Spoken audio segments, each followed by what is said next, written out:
Hello and welcome to another educational video where we discuss topics involving business programs throughout the world. On today's topic, we will be discussing what is a minority business enterprise.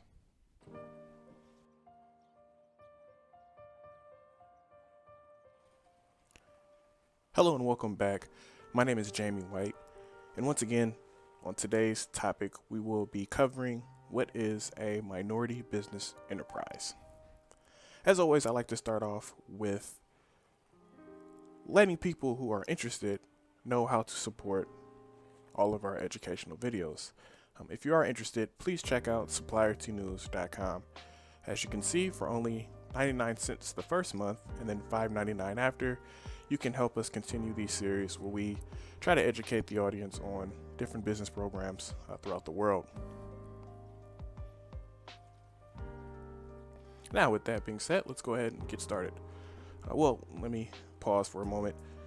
If, once again, you like everything that we're doing, make sure to please like the video, share, subscribe to find out when we are publishing more videos, and comment on the video. Now, let's go ahead and get started. As you can see, today we will be discussing what is a minority business enterprise. So the first thing that we need to do is really cover the definition. What is a minority business enterprise? As you can see on the page or the screen in front of you, and a minority business enterprise, or MBE for short, is also known as a minority owned business or a diverse business. Can be classified in that. MBE is simply a business that is at least 51% owned, operated, and controlled by one or more of the following ethnicities, if you will. So the first piece that I did was I kind of covered it from a USA perspective, and on the next slide we'll actually talk about it from a global perspective. So within the US, a minority business is defined as a business that is owned or in a combination owned by an African American, Asian American, Hispanic American, or Native American.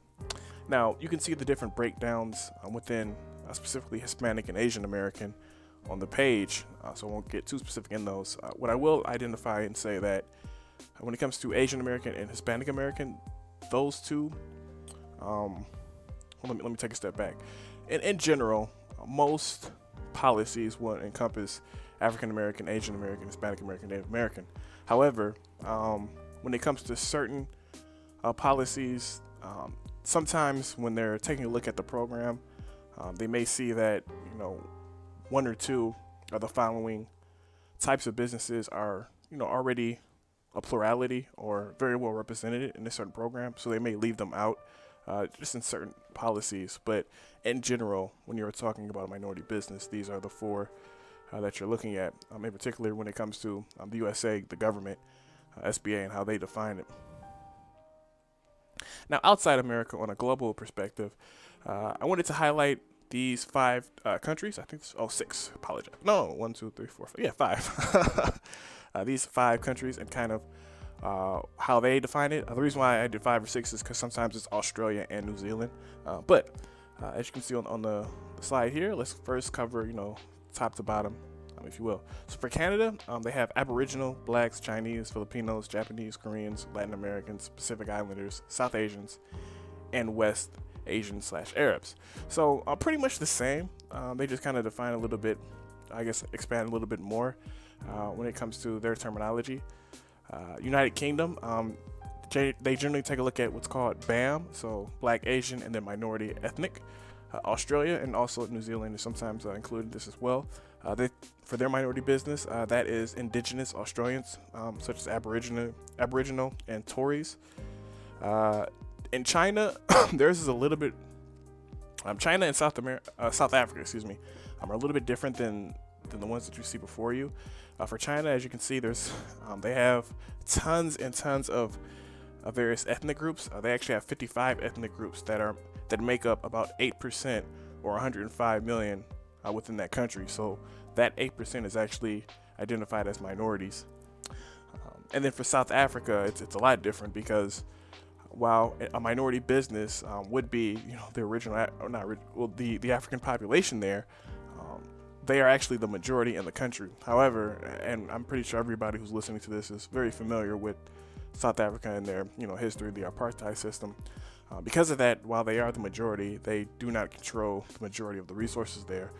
So because of that, there are programs in place to try and see if, or to try and assist them grow when it comes to their opportunities. Okay, so that's kind of the definition of what a minority business is. 51% owned by the ethnic groups that are listed in each of those countries. Let's go ahead and let's move a step forward and take a moment to discuss we know what it is. What types of MBEs are there? So there's really two types of business: small business and then large business. Medium size can also exist as well in certain aspects, but really small and then large, really. So an MBE, as you can see, does not have to be a small business. There are actually billion-dollar MBEs that exist today. One would be Worldwide Technology, which I believe is I don't want to say because I may get that wrong, but they are a multi-billion-dollar corporation, minority-owned. So again, MBEs, billion-dollar MBEs do exist. Like all corporations, the majority, and this is for all owned, white, Asian, Hispanic, whatever. The majority are obviously small businesses, but once again, they can be large as well. To be a small minority business enterprise, a company would have to meet the MBE qualifications within their countries, as we spoke about previously, as well as the qualification of the government for a small business.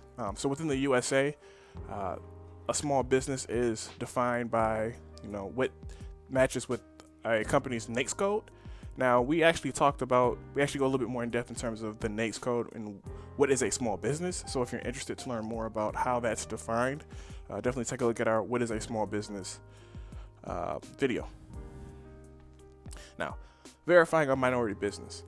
Similar to like we did with the small business video when we talked about, someone may claim that they're a small business, but how do we actually know? Same thing here for a minority business. It's just a little bit it's just a second step, if you will. So when you're discussing verifying a minority business, there are certifying agencies out there that do that. We also spoke about this in the supplier diversity video as well. But as you can see, in order to verify that a business is minority owned, certification is generally provided by certifying agencies. As you can see here, within supplier diversity specifically, these certifying agencies verify a couple of the key pieces with a person who's owning that business, and that is, number one, the ethnicity or gender of the majority owner. Day-to-day operation is controlled by that person. The location, business function, so making sure that they are actually doing what they're saying that they're doing, and tons more. But the key piece here is making sure that a business or operation is controlled by the minority, and that's really what the certification agencies are taking a look at. And once they, verify that, then they also grant certifications, digital copies and physical copies as well, so that you can have that and show that to a corporation that may be tracking that information. So, minority-owned certifications, what are the different types? Now, there's tons and tons of types. There's obviously more than what's listed here, but just to get a general sense, kind of the more well-known certification types are, number one would be a self-certification. There are cities, states, and whatnot that allow you to just simply click on a checkbox and say, I'm, a small minority-owned business, and they will accept that.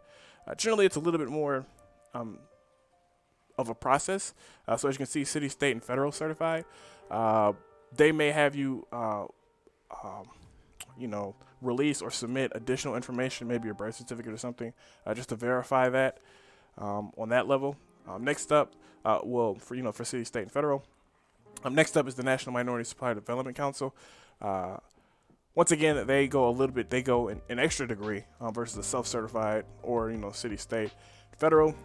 They will also do the whole submit the birth certificate as well as visit you at your place of operations to make sure that you're actually controlled and operated by a minority.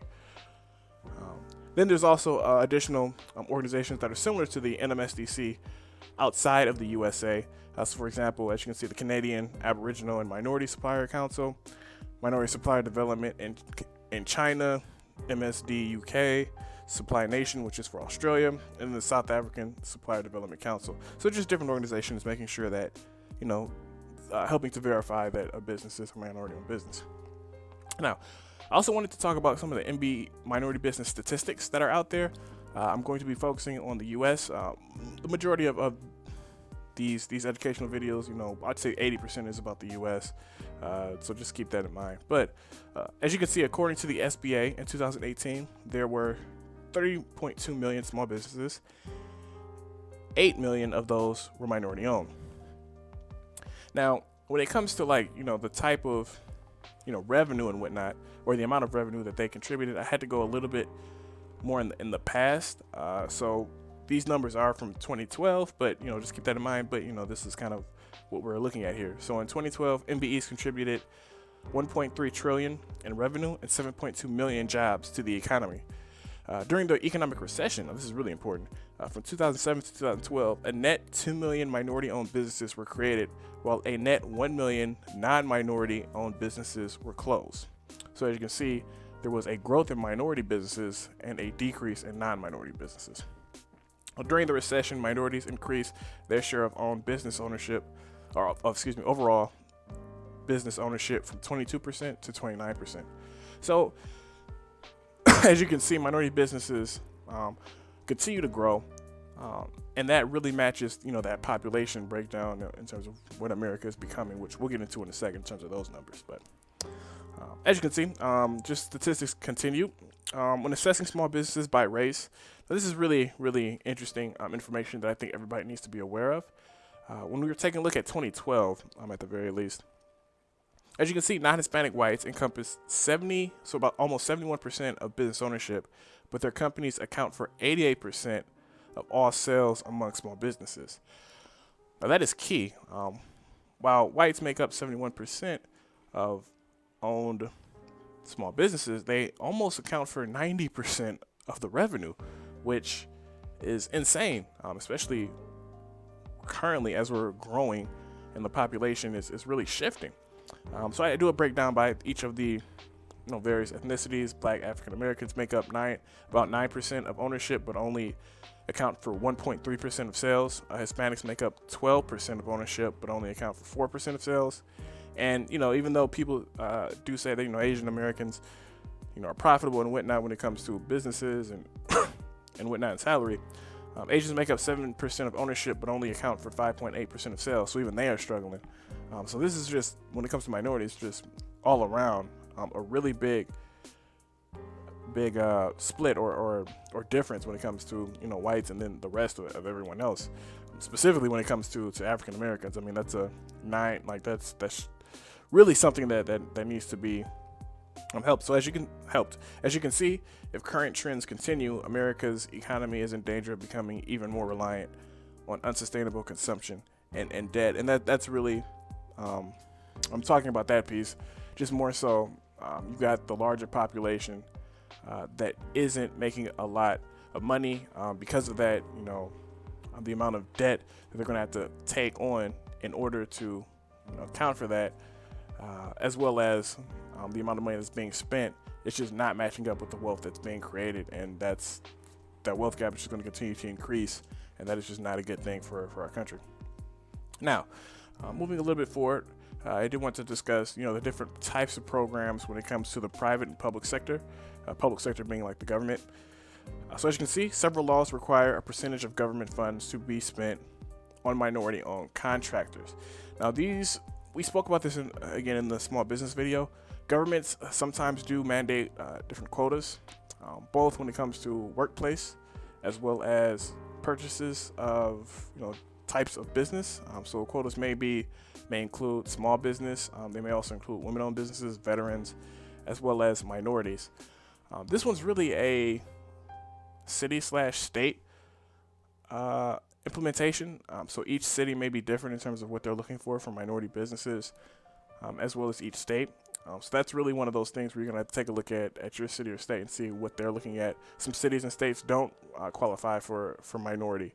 They may only take a look at women or may only take a look at veterans. So just each state is different. You just really got to take a look to understand it. But it does exist. MBEs can be included in the following private sector programs as well. So we talked about supplier diversity. We've talked about sustainability. Talked about social procurement. But other things that can be included as well include anchor mission strategies, economic development, reinvestment strategies, even in small business strategies as well. and others. So, just take a look at what programs does a company have, and generally speaking, they will have something on there that says, hey, we're trying to connect with more minority businesses. Advantages. So now we're going to talk about, what are the advantages of doing business with a minority business, and also what are the disadvantages? What are the, well, not disadvantages, what is being disputed? Because there's no disadvantage really of doing business with a business that's qualified. But advantages. So as you can see here, we've got population, disenfranchisement, and then community. So this is really taken from our supplier diversity a presentation. Just a little bit more expanded on, I guess. We're focusing on minority businesses, but as you can see, population. So according to a 2018 Brookings study, minorities will be the majority of the United States by 2045. That's really important, right? So when we took a look at the businesses, and we saw that whites make up 71% of small businesses, but almost 90% of the revenue. As the population increases, and I spoke about this previously, but that wealth gap is just going to continue to increase unless we're able to balance it out. So we have to understand, how we can do this, maybe educationally, maybe more support when it comes to financing for under-financed, minority businesses, just some way to make sure that we're still balancing it out. Otherwise, we're going to have a serious issue. And corporations doing business with minority businesses does help this. Disenfranchisement. Minority businesses and minorities in general do have a history of being discriminated against, which has led to them having such a small share of the resources, right? So an example of this is the GI Bill of 1944, which was credited with providing millions of returning World War II veterans with the opportunity to access wealth building. Now, the issue with this is, as you can see, 3 years into the administration of the law, a survey of 13 Mississippi cities found that African American service members received just 2 of 3,229 loans. Obviously, that's a problem, right?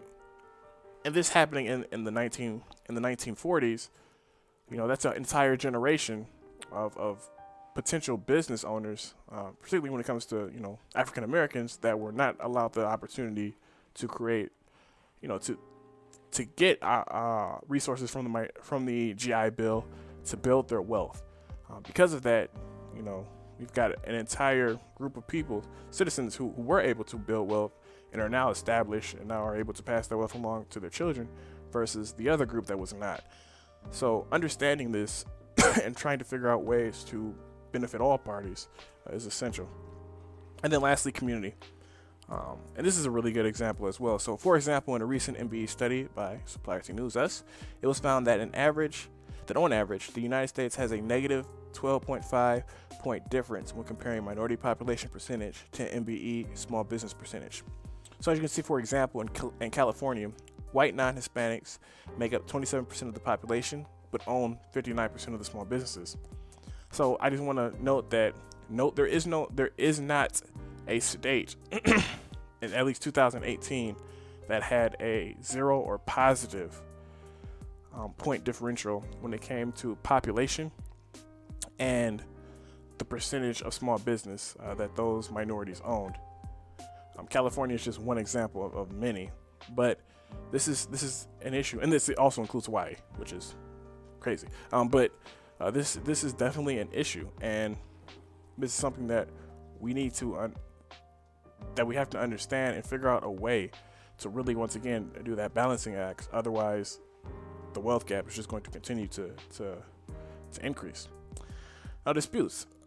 Once again, we spoke about this in supplier diversity. The supplier diversity program. Doing business with MBEs are a quota system. Now, this is very misunderstood, because when you're talking about the government, at the very least, the government has quotas for everything, right? You take out minority businesses, they still have quotas for women-owned businesses. They have quotas for rural businesses. They have quotas for, doing business in a certain district, certain area, women-owned, veteran-owned, disabled. I mean, you name it. There is a government, city, or state out there that has a quota for it, right? So to just simply point out, oh, well, minorities have a quota is just simply unfair and unrealistic, because if you're going to have a problem with that, then you have to have a problem with the 10 or 15 other quotas that they have involved in there. I mean, that's just the case. And then from the corporate side, there is no quota system in the corporate side. That's illegal, right? Corporations do have goals that they want to meet, which is fine because corporations should have goals when they're implementing programs. And that's really the difference, and that's really where it stands. MBEs have no return on investment, right? So the ROI people say the ROI cannot be measured, but it actually can, right? So, for example, for a non-supplier diversity example, automotive companies found that sales within diverse communities increased when dealerships were given to people that reflected their demographic. So, for example, if you give a Hispanic American a Ford dealership in a Hispanic community, your sales will go up because Hispanics are more likely to purchase from that Hispanic dealer. And this has been proven time and time again when it comes to that piece. So there are ways that this ROI can be measured. In addition, cost savings is also another one. It's the biggest one because simply adding more MBEs to opportunities, simply adding more businesses in general to opportunities, really creates a competition that can increase, and then obviously you're picking the best qualified one. So looking at more suppliers to see who else is out there is never a bad thing. And then MBE programs are racist. No, that's just completely untrue. All MBE programs are designed to do is assist target a population that is struggling and see what ways, what opportunities, or what programs can be created to assist them in their growth. And once again, I do want to note that these programs, when it comes to minority businesses, there are tons and tons of programs in America that are geared towards assisting various types of businesses, minority business enterprises, and assisting them is just one of them.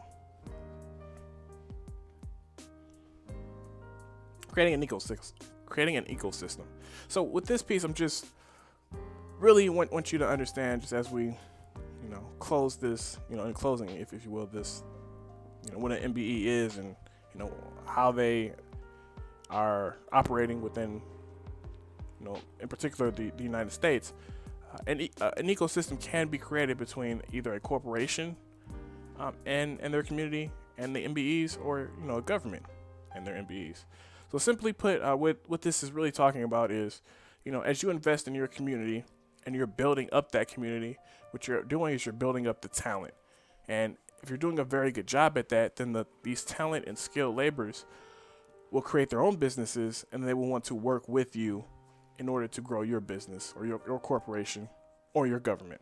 I mean, and that's really what this is about, creating that ecosystem to where you're growing your talent and your skilled labor, so that when they either start a business, or even if they want to work for you, or if they need a job, they will look to partner with you or work for you to help you grow your corporation or city.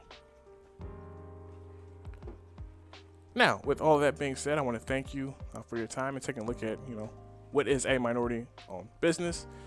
If you're looking to connect with us, definitely go ahead and shoot me an email, or you can follow us at the social media websites that are listed here, which are, Twitter, Facebook, Medium, and LinkedIn. Lastly, when it comes to a lot of what we found here today, a lot of it came from the Supplierty News MBE research, as well as our previous presentations. So if you want to, see where we pulled that from, definitely take a look at those as well. So that's really where we got the tons of the numbers and the spin data and whatnot, and the negative 12 points when it comes to differential between population and MBE makeup. So if you're interested in learning more, definitely just email me and I can shoot you that research paper. With that being said, as always, thank you so much for joining us and taking a look at this video. We really appreciate the support and everyone just viewing us and learning more about what's going on here. Make sure you share, like, subscribe, and comment on the video. So with that being said, thank you so much for your time, and have a great day.